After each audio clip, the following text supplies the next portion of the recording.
everybody, Sick this year again to talk to you about what I bought and what I watched today. And what do you think of my nerdy glasses? Don't normally wear these, but today, I'm rocking them.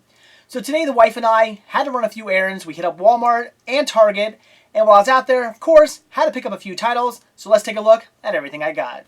The first title I picked up was Turner Classic Movies, The Greatest Gangster Film Collection, Prohibition Era.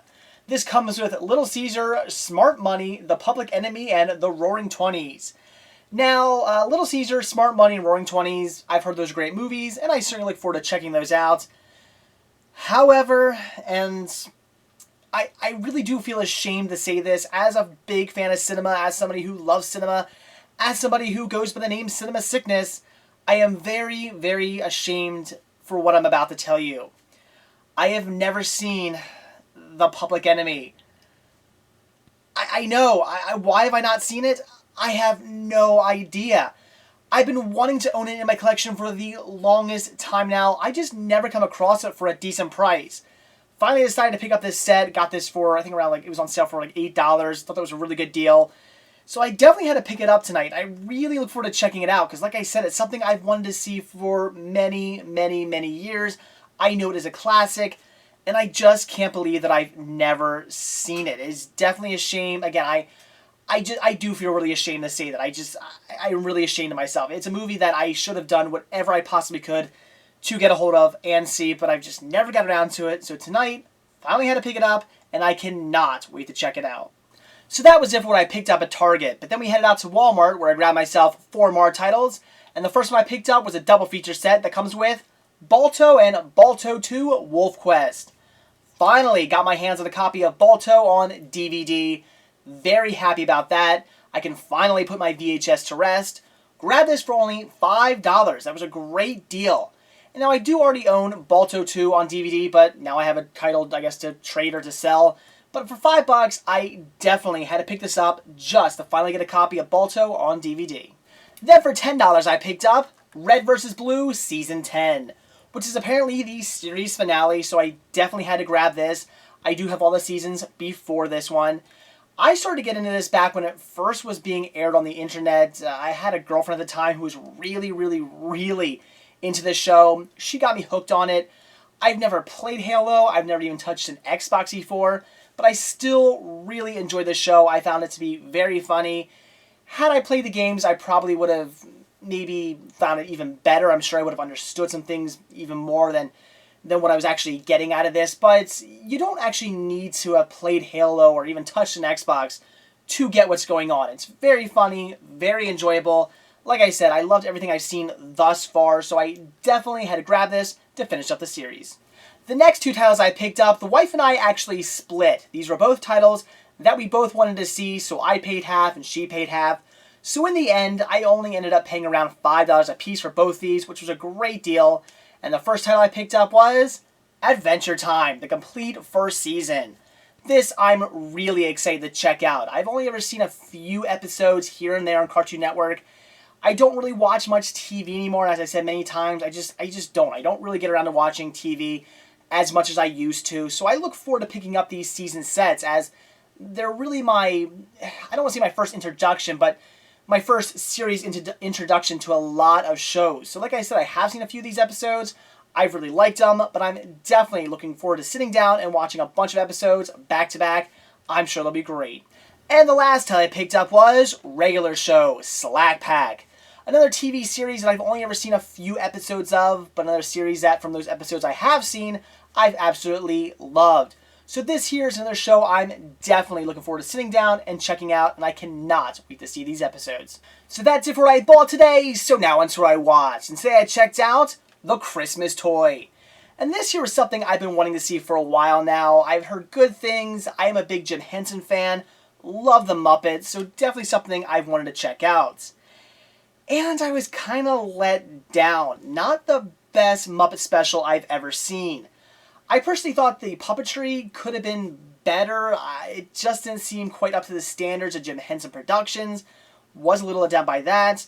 The story just wasn't all that good either. It was just very mediocre. All about these toys in a playroom, and they're all antsy because it's Christmas Eve and they want to see what new toys will be coming to the playroom. Our main character, who right there. He's this tiger, and he's kind of worried because he's the most beloved toy by this little girl, and he wants to know if something's going to replace him, so he sneaks downstairs, which is a no-no, because once you've been caught, you apparently are frozen. You can never magically get up and walk around ever again. So he's trying to, find the toys that are down there, and there's this other toy who, again, right there, he's actually a cat toy. Thought that was kind of interesting that he's a cat toy, and everybody kind of makes fun of him because he's not a human toy, he's a cat toy. I actually really enjoyed that part. It was pretty neat. He gets kind of worried and goes down looking for him. They've been bickering the whole time. Again, the cat's making fun of this toy. So, he's not the most loved toy, and they don't get along that well. But in the end, they end up becoming friends and loving each other, and the cat toy here ends up getting caught and frozen. But the love of the tiger toy, he brings him back to life, and it's kind of cheesy, but just not all that good. I wasn't really ever wrapped up in this story. It just was too much of these two characters running around a house kind of trying not to get caught, and it just really didn't seem like all that much of a Christmas special. Really, the only thing that made this really a Christmas special was the fact that it took place on Christmas Eve. For the most part, not really all that Christmassy. Kind of let down by that. Also, one of the things that bugged me is, as I mentioned, once you've been caught by a human, you are frozen. You can no longer magically get up and walk around again, as the toys do. And that's fine. I'm okay with that. But all the times that a toy was caught in this special, it was caught by a parent who had no idea the toy wasn't supposed to be there in the first place. For instance, the first toy he was caught, she finds in a doorway and goes, "Oh, another toy to trip over," and takes him and kind of throws him back in the room. Now he's dead and frozen forever. The mother, she had no idea that that toy wasn't supposed to be there. She had no clue. She didn't know that it was up and walking around. So was that toy actually caught? No, I don't believe that toy was actually caught. He did a good job of laying there looking dead. The mother moved him. He could have got back up and walked around. It's not as if when the child, the mother saw him walking around, or when the kids saw him walking around, or even when the kids maybe went, "Hey, that toy I put over there is now over here." Something like that I could have been okay with. But a mom finding a toy that she had no idea wasn't supposed to be there in the first place, that's not being caught. So that bugged me. I did find it actually kind of sad, though, when the toys were caught and they were dead, because they did play the toys off as if they weren't alive anymore. These toys were dead characters, and it was pretty sad at times when these characters were dead and all the other characters in the playroom were really upset over it. It was a little sad, but that was really it. I just wasn't thrilled with this. Thought it could have been better. It just was not the best Christmas special I've ever seen. Certainly not the best Muppets or Jim Henson special I've ever seen. Just wasn't done all that well. Thought it could have been better. Maybe I got my hopes up too high. Maybe I just was really expecting something like some of the other classic Muppet specials I've seen in the past and that I grew up with. But just, again, not that great. And I can really only recommend this one to die-hard Muppet fans. So that's it for what I bought and what I watched today. Certainly excited about the titles I picked out from Target and Walmart. Definitely looking forward to checking all those out. And watching the Christmas toy, as I said, not all that great. Not the best Muppets or Jim Henson special I've ever seen. And I just can't recommend it to all you guys because it wasn't really all that much of a Christmas special at all. It was really only Christmas in name, and the fact that it happened to take place on Christmas Eve.